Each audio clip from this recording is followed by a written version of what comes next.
మరణించిన వేల ఏళ్ల తర్వాత కూడా ఒక మనిషి గుండె ఇంకా భూమి మీదే ఉందా? అది ఇంకా కొట్టుకుంటోందా? ప్రపంచంలో కోట్లాది మంది భక్తులు దర్శించే ఓ దేవుడి విగ్రహం గుండెలో నిజంగానే శ్రీకృష్ణుడి హృదయం ఉందా? ప్రతి 12 ఏళ్లకోసారి అర్ధరాత్రి దేశంలోని అత్యంత రహస్యమైన ఆధ్యాత్మిక ప్రక్రియ ఎందుకు జరుగుతుంది? ఆ సమయంలో పూరీ నగరం ఎందుకు నిశ్శబ్దంలో మునిగిపోతుంది? విద్యుత్ ఎందుకు నిలిపివేస్తారు? ఆలయంలోకి ఎందుకు ఎవ్వరిని అనుమతించరు? కళ్లకు గంతలు కట్టుకుని చేతులకు తొడుగులు వేసుకుని పూజారులు మార్చే ఆ బ్రహ్మ పదార్థం అసలేంటి? అది నిజంగానే శ్రీకృష్ణుడి గుండెనా, లేక శతాబ్దాలుగా కొనసాగుతున్న ఒక పవిత్ర సాంప్రదాయమా? పురాణం, చరిత్ర, విశ్వాసం, రహస్యం ఈ 4 ఒకే చోట కలిసిన అద్భుత గాథ ఏంటో ఇప్పుడు చూద్దాం. మహాభారత యుద్ధం ముగిసింది, ధర్మం గెలిచింది, అధర్మం ఓడిపోయింది. కానీ ఆ విజయంతో శ్రీకృష్ణుడి భూమిపై అవతార ప్రయాణం ఇంకా ముగింపు దశకు చేరుకుంది. ద్వాపర యుగం చివరి రోజులు. యాదవ వంశం అంతర్యుద్ధంలో నాశనమైంది. తన అవతార లక్ష్యం పూర్తయిందని గ్రహించిన శ్రీకృష్ణుడు రాజ్య బాధ్యతలను విడిచిపెట్టి ఏకాంతంగా అడవిలోకి వెళ్ళాడని మహాభారతంలోని మౌసల పర్వం చెబుతోంది. ఒక పెద్ద చెట్టు నీడలో విశ్రాంతి తీసుకుంటూ ధ్యానంలో ఉన్న సమయంలో దూరం నుంచి ఆయన పాదాన్ని జింకగా భావించిన జర అనే వేటగాడు బాణం వదిలాడు. బాణం శ్రీకృష్ణుడి పాదానికి తగిలింది. దగ్గరకు వచ్చి చూసిన జర తాను చేసిన తప్పును గ్రహించి విలపించాడని పురాణ కథనం చెబుతోంది. అయితే శ్రీకృష్ణుడు అతడిని ఓదార్చి ఇదంతా విధి నిర్ణయమేనని చెప్పి క్షమించాడని, ఆ తర్వాత శ్రీకృష్ణుడు తన అవతారాన్ని చాలించాడని పురాణ గాథ. ఇక్కడి వరకు మహాభారతం, భాగవత పురాణం వంటి గ్రంథాల్లో ప్రస్తావనలు కనిపిస్తాయి. కానీ ఇక్కడి నుంచే చరిత్ర నుంచి పురాణం, పురాణం నుంచి విశ్వాసం, విశ్వాసం నుంచి రహస్యం మొదలవుతుంది. శ్రీకృష్ణుడి దేహానికి అంత్యక్రియలు జరిగాయని పురాణాలు చెబుతాయి. అయితే భక్తుల్లో, ముఖ్యంగా ఒడిస్సాలో తరతరాలుగా చెప్పుకుంటూ వస్తున్న ఒక విశ్వాసం ప్రకారం ఆయన శరీరం మొత్తం అగ్నికి ఆహుతైనా గుండె మాత్రం దహనం కాలేదట. అది సాధారణ మానవ హృదయం కాదని, దైవశక్తితో నిండిన పవిత్రమైన బ్రహ్మతత్వం అని భక్తులు నమ్ముతారు. ఇక్కడ ఒక విషయం గుర్తుంచుకోవాలి. ఈ కథనానికి చారిత్రక ఆధారాలు లేవు. ఇది పురాణ విశ్వాసం, స్థానికంగా ప్రచారంలో ఉన్న జానపద కథనం మాత్రమే. అయినప్పటికీ శతాబ్దాలుగా కోట్లాది మంది భక్తులు ఈ విశ్వాసాన్ని ఆచారంగా, సాంప్రదాయంగా కొనసాగిస్తున్నారు. ఆ విశ్వాసం ప్రకారం దహన సంస్కారాల తర్వాత మిగిలిన ఆ దివ్య పదార్థాన్ని సముద్రంలో వదిలారట. సముద్ర అలల్లో కొట్టుకుపోతూ వచ్చిన ఆ నీలి రంగు పదార్థాన్ని ఒక వేటగాడు గుర్తించాడని చెబుతారు. అది సాధారణ వస్తువు కాదని భావించి ఓ గుహలో భక్తితో పూజించాడట. ఆ తర్వాత తరతరాలుగా ఆ పవిత్ర వస్తువు వేటగాళ్ల కుటుంబంలోనే భద్రపరచబడిందని కథనం. కాలక్రమేణా ఆ వార్త ఒడిశా రాజుకు చేరిందని విశ్వసిస్తారు.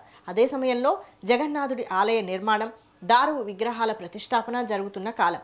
అప్పుడే ఆ పవిత్ర బ్రహ్మ పదార్థాన్ని కొత్తగా తయారు చేసిన జగన్నాథ స్వామి విగ్రహంలో ప్రతిష్ఠించారని భక్తుల నమ్మకం. అప్పటి నుంచి అది జగన్నాథుడి హృదయంలోనే ఉందని తరతరాలుగా చెబుతూ వస్తున్నారు. ఇక్కడే మరో ప్రశ్న మొదలవుతుంది. జగన్నాథ స్వామి విగ్రహం రాతితో కాదు, లోహంతో కాదు, వేప చెట్టు దారుతో తయారవుతుంది. చెక్కతో చేసిన విగ్రహం శాశ్వతంగా ఉండదు, కాలక్రమేణా దెబ్బతింటుంది. అందుకే కొన్ని సంవత్సరాలకు ఓసారి కొత్త విగ్రహాన్ని తయారు చేస్తారు.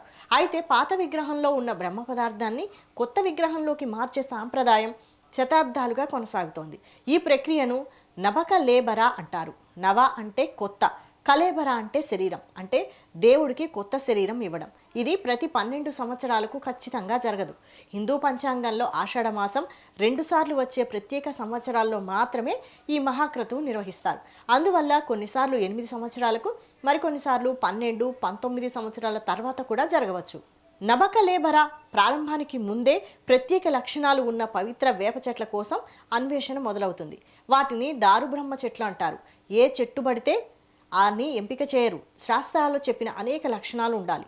సమీపంలో శ్మశానం ఉండాలి, పాము పుట్ట ఉండాలి, 3 నదులు కలిసే ప్రాంతం కావాలి, చెట్టుపై శంఖం, చక్రం, గద, పద్మం వంటి గుర్తులు ఉండాలని ఆలయ సాంప్రదాయం చెబుతుంది. ఈ చెట్లను ఎంపిక చేసిన తర్వాత ప్రత్యేక యాగాలు నిర్వహించి అత్యంత పవిత్రంగా వాటితో కొత్త విగ్రహాలను తయారు చేస్తారు. కానీ ఆ విగ్రహాలు పూర్తయిన తర్వాత జరిగే ఒక్క కార్యక్రమం మాత్రం ఇప్పటికీ ప్రపంచంలోనే అత్యంత రహస్యమైన ఆధ్యాత్మిక ప్రక్రియగా చెప్పబడుతోంది. కొత్త విగ్రహాలు సిద్ధమయ్యాయి, పాత విగ్రహాలు ఇంకా గర్భగుడిలోనే ఉన్నాయి. బయట లక్షలాది మంది భక్తులు, లోపల కొద్ది మంది పూజారులు. కానీ అసలు ప్రక్రియ ఏంటో తెలుసుకునే అవకాశం మాత్రం ఎవరికీ ఉండదు. ఇదే పూరి జగన్నాథ ఆలయ రహస్యాల్లో అత్యంత గొప్పదిగా చెప్పబడే బ్రహ్మ పరివర్తన. నబకలేబర మహోత్సవంలో అత్యంత కీలక ఘట్టం ఇదే. పాత విగ్రహంలో ఉన్న బ్రహ్మ పదార్థాన్ని కొత్త విగ్రహంలోకి మార్చే ప్రక్రియ. ఈ కార్యక్రమం అర్ధరాత్రి సమయంలోనే జరుగుతుంది. ఆలయంలో ఉండే దీపాల వెలుతు తప్ప మిగిలిన వెలుగులన్నీ నిలిపివేస్తారు. ఆలయ పరిసరాల్లోకి ఎవ్వరిని అనుమతించరు. భద్రతను అత్యంత కట్టుదిట్టంగా అమలు చేస్తారు. ఈ సాంప్రదాయాలన్నీ శతాబ్దాలుగా కొనసాగుతున్నాయని ఆలయ వర్గాలు చెబుతున్నాయి. ఈ సమయంలో ఆ కార్యక్రమాన్ని నిర్వహించే దైతాపతి సేవకులు ప్రత్యేక నియమాలు పాటిస్తారు. భక్తుల్లో స్థానిక కథనాల్లో ప్రచారంలో ఉన్న విశ్వాసం ప్రకారం బ్రహ్మ పదార్థాన్ని నేరుగా చూడకుండా ఉండేందుకు కళ్లకు గంతలు కట్టుకుంటారని, చేతులకు వస్త్రాలు లేదా తొడుగులు ధరించి ఆ పదార్థాన్ని పాత విగ్రహం నుంచి కొత్త విగ్రహంలో ప్రతిష్ఠిస్తారని చెబుతారు. అయితే ఈ ప్రక్రియకు సంబంధించిన పూర్తి వివరాలను ఆలయ సాంప్రదాయం బహిరంగంగా వెల్లడించదు. ఇక్కడే ప్రపంచవ్యాప్తంగా ఆసక్తిని రేకెత్తించే ప్రశ్న మొదలవుతుంది. అదే ఆ బ్రహ్మ పదార్థం అసలు ఏంటనేది. అయితే ఈ ప్రశ్నకు ఇప్పటి వరకు ఎలాంటి అధికారిక సమాధానం లేదు. ఆలయ అధికారులు కూడా దాని స్వరూపాన్ని వెల్లడించరు. దానిని బ్రహ్మ పదార్థం లేదా బ్రహ్మతత్వంగా మాత్రమే పేర్కొంటారు. అది ఏ పదార్థంతో తయారైందో, దాని పరిమాణం ఎంత, ఎలా ఉంటుందో ఎవరూ చెప్పలేరు. ఇక్కడే మరో కథ ప్రచారంలో వస్తుంది. అది శ్రీకృష్ణుడి గుండె అనే విశ్వాసం. ఒడిశాలోని అనేక మంది భక్తులు, జానపద కథనాలు, స్థానిక పురాణాలు ఈ నమ్మకాన్ని తరతరాలుగా చెబుతూ వస్తున్నాయి. శ్రీకృష్ణుడి దహన సంస్కారాల తర్వాత మిగిలిన దివ్య హృదయమే నేడు జగన్నాథుడి విగ్రహంలో ఉందని వారు విశ్వసిస్తారు. అయితే ఈ విషయాన్ని చరిత్ర నిర్ధారించలేదు. పురావస్తు శాఖ కూడా దీనికి ఆధారాలు చూపలేదు. జగన్నాథ ఆలయ అధికారిక గ్రంథాలు కూడా ఇది శ్రీకృష్ణుడి గుండె అని ఎక్కడా స్పష్టంగా చెప్పవు. అందుకే ఈ కథనాన్ని భక్తుల విశ్వాసంగా మాత్రమే చూస్తుంటారు శాస్త్రవేత్తలు. మరోవైపు కొందరు పరిశోధకులు వేరే అభిప్రాయాలు వ్యక్తం చేస్తారు. బ్రహ్మ పదార్థం ఒక పవిత్ర సాలగ్రామ శిల కావచ్చని కొందరు అంటారు. మరికొందరు అది ప్రత్యేక యంత్రం, వేద మంత్రాలతో ప్రతిష్ఠించిన పవిత్ర వస్తువు కావచ్చని అభిప్రాయపడతారు. ఇంకొందరు అది పూర్తిగా ఆలయ రహస్య సాంప్రదాయంలో భాగమేనని, దాని గురించి ఊహాగానాలు చేయడం సరైంది కాదని చెబుతారు. ఈ రహస్యాన్ని మరింత ఆసక్తికరంగా మార్చేది మరో అంశం.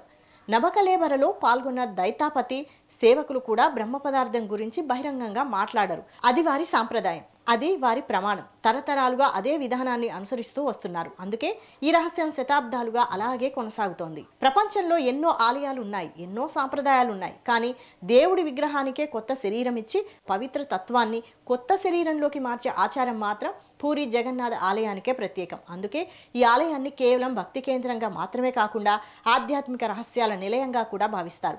ఇక్కడ ఇంకో విశేషం ఉంది.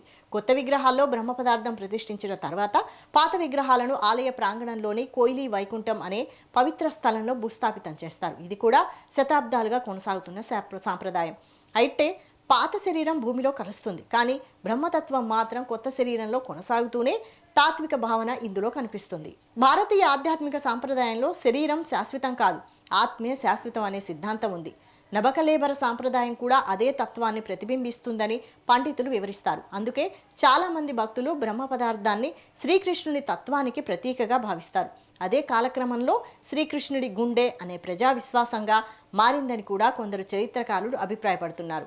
వేల సంవత్సరాలుగా కోట్లాది మంది భక్తులను ఆకర్షిస్తున్న ఈ రహస్యం నేటికి అలాగే కొనసాగుతోంది. శాస్త్రం తనకు ఆధారాలు కావాలని అడుగుతుంది, చరిత్ర తనకు సాక్ష్యాలు కావాలని చెబుతుంది. కానీ విశ్వాసం మాత్రం ఆధారాలతో కాదు, ఆరాధనతో జీవిస్తుంది. అందుకే పూరి జగన్నాథ ఆలయంలోని బ్రహ్మ పదార్థం నేటికి భారతదేశంలోని అత్యంత గొప్ప ఆధ్యాత్మిక రహస్యాల్లో ఒకటిగా నిలిచిపోయింది. పూరి జగన్నాథ ఆలయంలోని బ్రహ్మ పదార్థం నిజంగా ఏంటన్న ప్రశ్నకు ఇప్పటికీ ఖచ్చితమైన సమాధానం లేదు. అది శ్రీకృష్ణుడి గుండె అని భక్తులు విశ్వసిస్తారు. కానీ దాన్ని చారిత్రకంగా లేదా శాస్త్రీయంగా నిర్ధారించే ఆధారాలు ప్రస్తుతం లేవు. అయినప్పటికీ వేల ఏళ్లుగా మారకుండా కొనసాగుతున్న ఆ సంప్రదాయం, నబకలేబర మహోత్సవం, బ్రహ్మ పరివర్తన రహస్యం ఇవన్నీ కలిసి పూరి జగన్నాథ ఆలయాన్ని భక్తి, విశ్వాసం, ఆధ్యాత్మిక మర్మాల ప్రతీకగా నిలబెట్టాయి. అక్కడ నిలిచింది కేవలం ఒక రహస్యం మాత్రమే కాదు, తరతరాలుగా కొనసాగుతున్న ఒక విశ్వాసం కూడా.